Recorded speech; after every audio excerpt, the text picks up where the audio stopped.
Hello everyone, Juggalozen back at it again, Schlub and Back with another installment of I don't know, was it Schlub Presents? So this here is a little shadow box display that I made for my Magic the Gathering Spindown collection.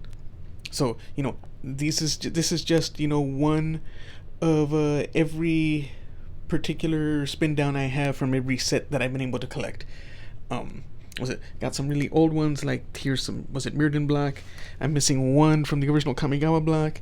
On each of the four corners I have the Plane Chase Anthology, and you got the most recent, Innistrad Crimson Vow and Innistrad Midnight Hunt.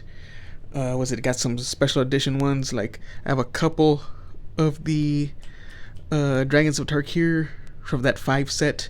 I have some from the vaults here, including the from the Vault Dragons, the very first one. There's some really nice ones here, and I've left space for some of the stuff that I'm missing. It's not perfect, but this is really nice, and I was thinking that I wanted to do the same thing with my oversized ones. So if anybody was curious as to how I was doing this, I was just going to throw something together and see maybe if people might be interested. So this...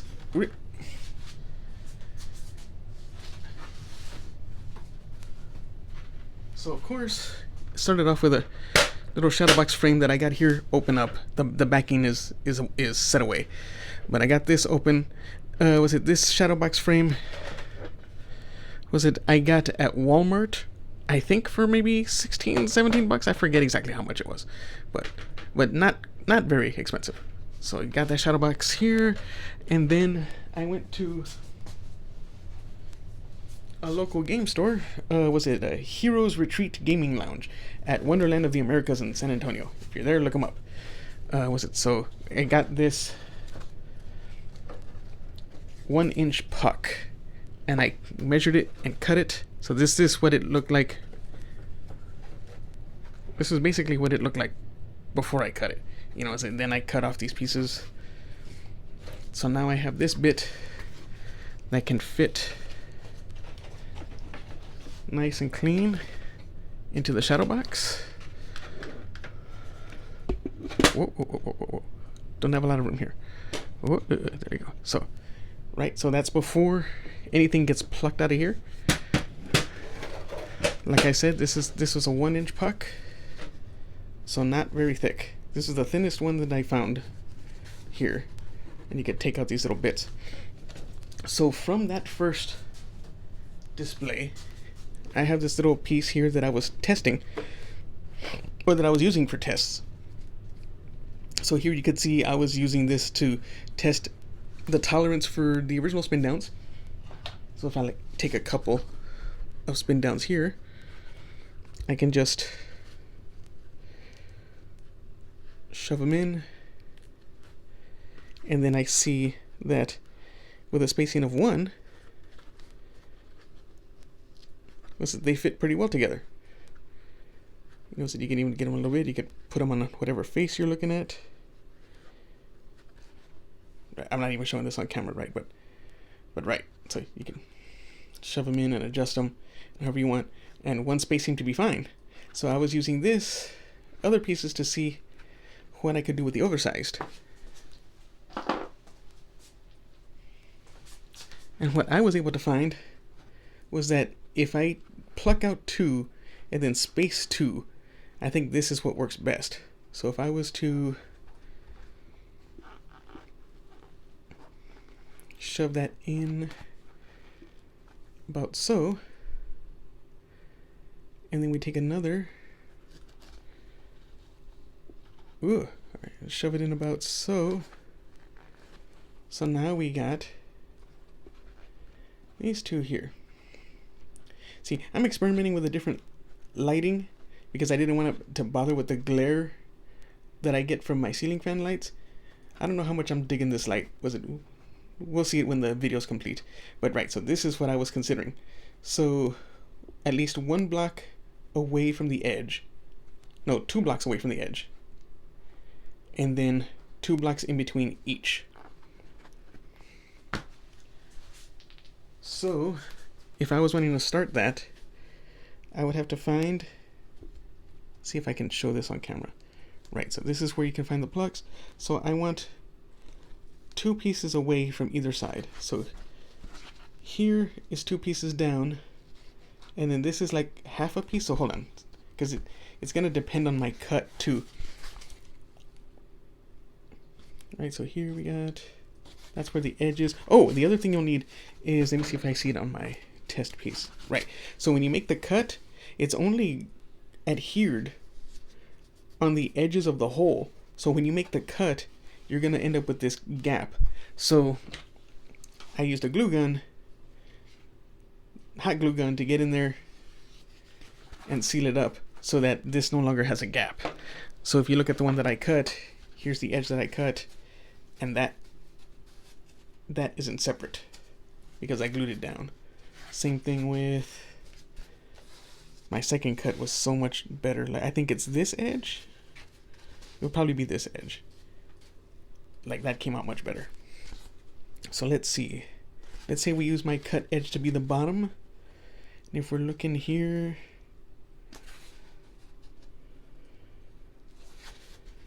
I'm just comparing to see if all the sizes, there's a little bit of glue there.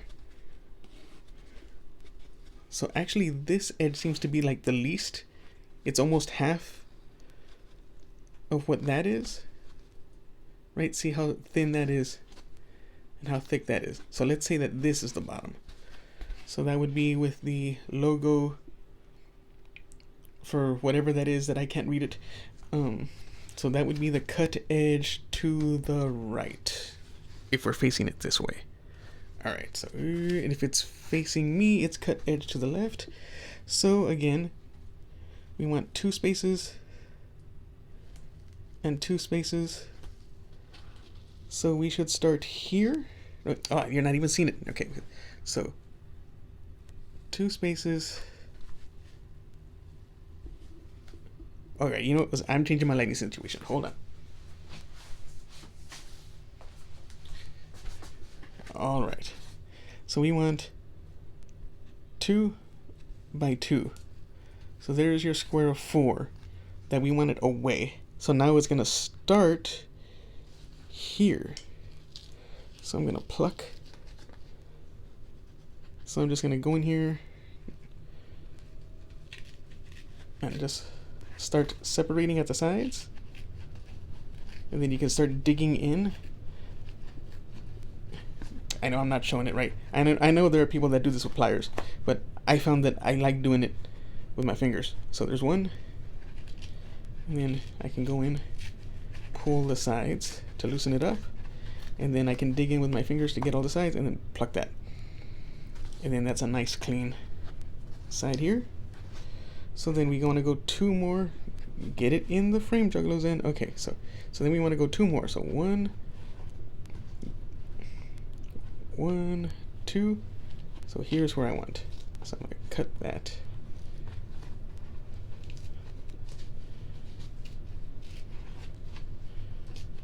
Okay. So I'm going in here and I'm digging. There you go. So I got the 2 at the same time. So now my pluck has 2 separated by 2 on either end. So from here, let's see, what were the first ones? I believe the first ones were M20 and Throne of Eldraine. So M21. So then there's M21.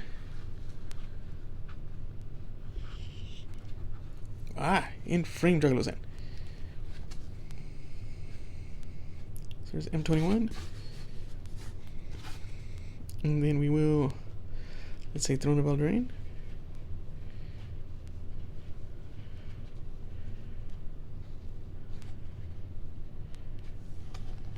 Okay.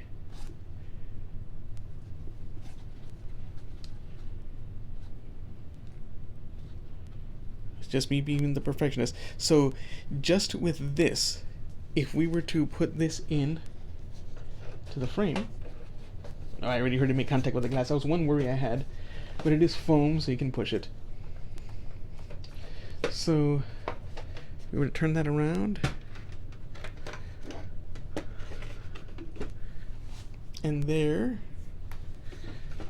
you can see in the shadow box. Nicely displayed. It's probably going to end up being pushed forward when the backer is applied to that. But very cool. So, So, let's get this back up. Did it fall? Yep, we had one fall. That's going to be interesting when I get new dice and then I need to add them. That these things are going to start falling out and then I'm going to have to replace them. But that's whatever. The end product will be worth it. At least to me. So, I know that that's what's going to work. So let's get a couple more, shall we? And get a good look at this. So we want 1, 2, and now we'll make a separation.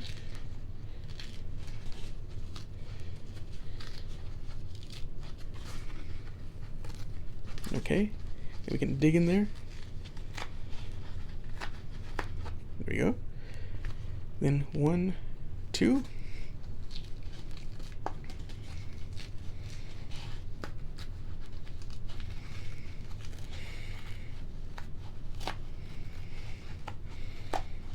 Alright. So now we've got 4 separated by 2, or separated by 4.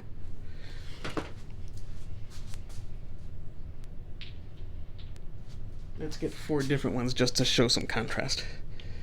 So, keep doing this. My tripod setup makes this interesting. So there's that one.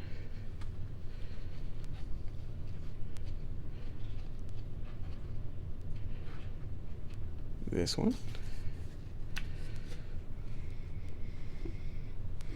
Oh, ho, ho, ho, ho. Oh, oh, hey. Oh, my tripod is failing. Hold on a minute. Hold on a minute.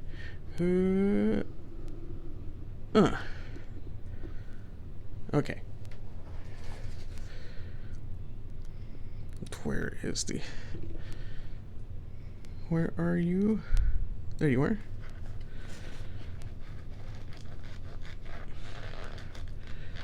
Ooh, the interesting edges on this give this a really different feel when shoving into the foam. And Strixhaven.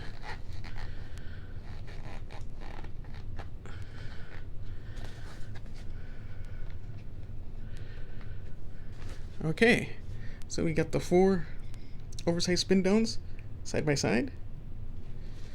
And then we're going to turn this around. And we will put this into the frame.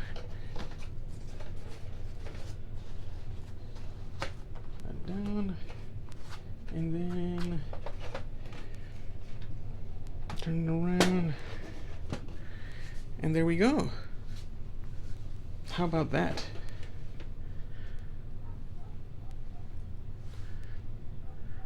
That's looking pretty cool.